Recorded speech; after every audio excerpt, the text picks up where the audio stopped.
ملک میں اس وقت انصاف کے قتل عام کا ایک منظم سلسلہ جاری ہے۔ عمران خان کی درخواستوں پر سماعت کو بغیر کسی عذر ملتوی کر دیا جاتا ہے، عدالت میں پیش کیے بغیر ریمانڈ دے دیا جاتا ہے۔ چیف جسٹس انصاف کے قتل عام کا فوری نوٹس لے۔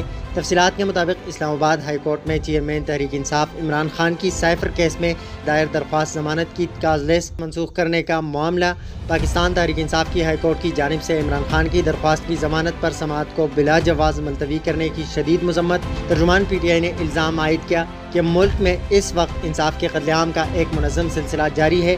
ملک کے سابق وزیر اعظم اور سب سے بڑی جماعت کے سربراہ عمران خان کو ایک سیاسی قیدی کے طور پر بدترین انتقام کا نشانہ بنایا جا رہا ہے۔ پاکستان تحریک انصاف کے وائس چیئرمین شاہ محمود قریشی بھی مسلسل مولائے آئین اقدامات کی زد میں ہیں۔ تحریک انصاف کے صدر چودھری پرویز الہی کو عدالتی احکامات پیرو تلے روندنے جھوٹے مقدمات میں بار بار گرفتار کر لیا جاتا ہے۔ پاکستان تحریک انصاف سے وابستگی رکھنے والے ہر فرد کو بنیادی آئینی حقوق سے محروم کر دیا گیا ہے۔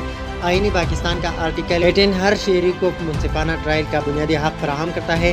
منصفانہ ٹرائل کے حق سے محروم سابق وزیر اعظم جھوٹے الزامات کے پاداش میں جیل میں قید ہے۔ سیاسی قیدی عمران خان پر 200 سے زائد جھوٹے مقدمات کے اندراج سے لے کر ان کیسز کی سماعت تک آئینی انصاف کے تقاضوں کو مسلسل پامال کیا جا رہا ہے۔ عمران خان کی درخواستوں پر سماعت کو آخری منٹ میں بغیر کسی عذر کے ملتوی کر دیا جاتا ہے۔ تمام قواعد و ضوابط کو بالائے طاق رکھتے ہوئے عمران خان کو عدالت میں پیش کیے بغیر ریمانڈ دے دیا جاتا ہے۔ چیف جسٹس آف پاکستان سے اپیل ہے کہ ملک کے سابق وزیر اعظم کے آئینی حقوق کا تحفظ اور عدل و انصاف کی فراہمی یقینی بنائی جائے۔ معزز چیف جسٹس سے یہ بھی التماس ہے کہ تحریک انصاف کے پابند سلاسل قائدین اور کارکنان خصوصاً خواتین کارکنان کو بھی انصاف کی فراہمی یقینی بنائے۔